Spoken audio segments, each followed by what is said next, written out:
It's the WVU Sports Buzz with Amanda Mazey, presented by U.S. Cellular. Welcome to the WVU Sports Buzz. I'm Amanda Mazey. After dropping their first match of the season, the WVU volleyball team has been red hot, reeling off 6 straight wins. And right here at the Coliseum, they'll host the Mountaineer Invitational, which starts on Friday. Another team enjoying a winning streak right now is the women's soccer team. They've reeled off 3 straight wins, all shutouts I might add. And on Friday night, they host Georgetown, yet another ranked opponent on their schedule. Yeah, it's been tough. We played a lot of really good teams, and no matter who you play, you have to play like you're playing a ranked team. But when you actually face it, it's exciting. It's a lot of fun. This is pretty much the last push for you guys before you get into conference. So how important are these non-conference games to tweak everything that maybe hasn't been going so well so far this season? They're really important. We have a lot of things we need to work on. Where I have practice every day, working on things, but really going into these games and knowing exactly what we need to do for Big 12 is really important. So. Let's talk about you personally. Let's talk about the season you're having and the fact that you were voted the most improved player last year. How much does that mean to you? It meant a lot. It came from my teammates, so that means more to me. But I know you can always get better, so hopefully I can improve more this year too.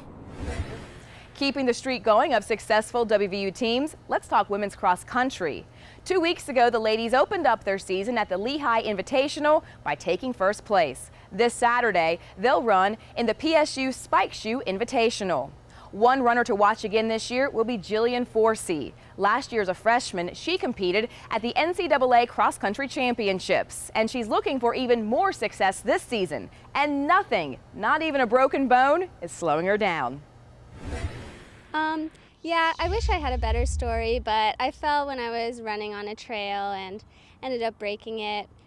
But it hasn't affected me too much. I can still run with it, so it's not too bad. Let's talk about your freshman year last year. You competed at the NCAA Cross Country Championships, the highest competition. You fared well. What did that teach you your freshman year, and what are you going to take into it your sophomore year?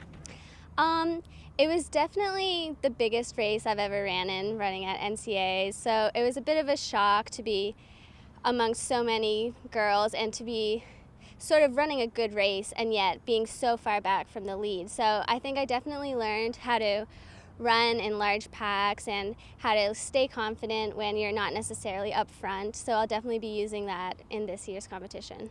Let's talk about where you're from. You're from Newfoundland. So tell me how you got started running back home. Is that a big sport back home? I mean, what's that like? It's not a big sport, but I guess I just kind of got into it when I was younger with like the Hershey track and field program, and I really enjoyed it and found that I was successful, so I stuck with it, and yeah. I would imagine the winters are a little tough up there, so what would you do in the wintertime as far as training? I am a cross-country skier, so back home I would always just ski through the winters and compete as a skier and then take up running again in track season in the spring. A woman of many talents indeed. Now WVU plays their first game of the Mountaineer Invitational at noon on Friday, and then they turn around and play again Friday night at 7 p.m. Then they have 2 matches on Saturday, which will conclude the Mountaineer Invitational right here at the Coliseum. I hope you've enjoyed this edition of the WVU Sports Buzz. Thanks for joining me. I'll see you here next week.